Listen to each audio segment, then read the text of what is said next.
Bismillahirrahmanirrahim. Assalamualaikum warahmatullahi wabarakatuh. Salam, Om Swastiastu, Namo Buddhaya, salam kebajikan, Rahayu. Selamat pagi, salam sejahtera bagi kita semua. Yang terhormat Dewan Juri Lomba Debat Bahasa Indonesia tahun 2025. Yang kami hormati Panitia Pelaksana LDBI dan juga yang kami banggakan peserta Lomba Debat Bahasa Indonesia tahun 2025. Izinkan saya sebagai tim oposisi untuk menyampaikan argumen saya dan juga menanggapi video yang dibuat oleh tim proposisi dengan argumen-argumennya. Mosi kali ini adalah Dewan ini akan mewajibkan kandidat politik untuk lulus tes kompetensi politik agar dapat mencalonkan diri. Kami menolak bukan karena kami anti, namun cara yang ditawarkan justru berbanding terbalik dan bertentangan dengan demokrasi itu sendiri. Demokrasi dibangun atas prinsip kesetaraan hak politik, termasuk hak untuk memilih dan dipilih. Walaupun kita tahu pemimpin harus dipilih oleh rakyatnya sendiri dalam negara yang memiliki konsep demokrasi. Tim proposisi menyatakan kontrak sosial gagal, maka perlu kontrol kualitas. Kami tidak setuju bahwa solusi terbaiknya adalah menyaring kandidat lewat ujian. Kontrak sosial bukan gagal karena tidak ada ujian, tapi karena pemerintah tidak mendengar suara rakyat dan adanya elit-elit politik. Justru ketika negara hanya membolehkan orang terdidik secara akademik yang dapat mencalonkan diri, itu akan memperkuat etilisme dan mendiskriminasi rakyat biasa. Mosi ini juga bertentangan dengan demokrasi konstitusional. Pasal 28D ayat 3 Undang-Undang Dasar 1945 menyatakan, setiap warga negara berhak memperoleh kesempatan yang sama dalam pemerintahan. Meliputi juga pasal 27 ayat 1 yang pada intinya seluruh warga negara sama kedudukannya di mata hukum. Tim Pro menyatakan kalau kandidat lebih berkualitas, rakyat akan lebih percaya dan tidak apatis. Wow, apatisisme politik bukan karena kandidat tidak pintar, tapi karena rakyat merasa tidak punya ruang, tidak punya kuasa, dan tidak didengar.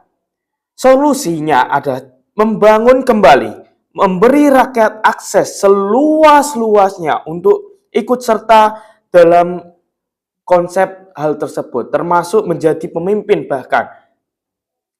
Tim Pro juga menyatakan bahwa mengatakan nama Hitler dan Stalin dan mengatakan kalau ada tes mungkin mereka akan terpilih. Justru tokoh tersebut bisa sangat cerdas akademiknya. Ujian tidak akan menyaring nilai, moral, dan niat jelek kekuasaan. Cara terbaik mencegah ekstremisme bukan dengan soal ujian, tapi dengan sistem demokrasi yang terbuka, partisipatif, dan transparan, di mana rakyat bebas memilih, dipilih, bersuara, dan mengawasi. Akan kami tegaskan ulang bahwa demokrasi berarti hak yang setara. Hak yang setara berarti semua rakyat, semua masyarakat memiliki hak yang setara, kedudukan yang sama di mata hukum, di mata politik.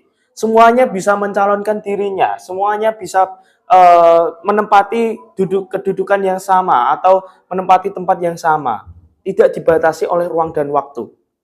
Kedua, rakyat adalah penguji terbaik.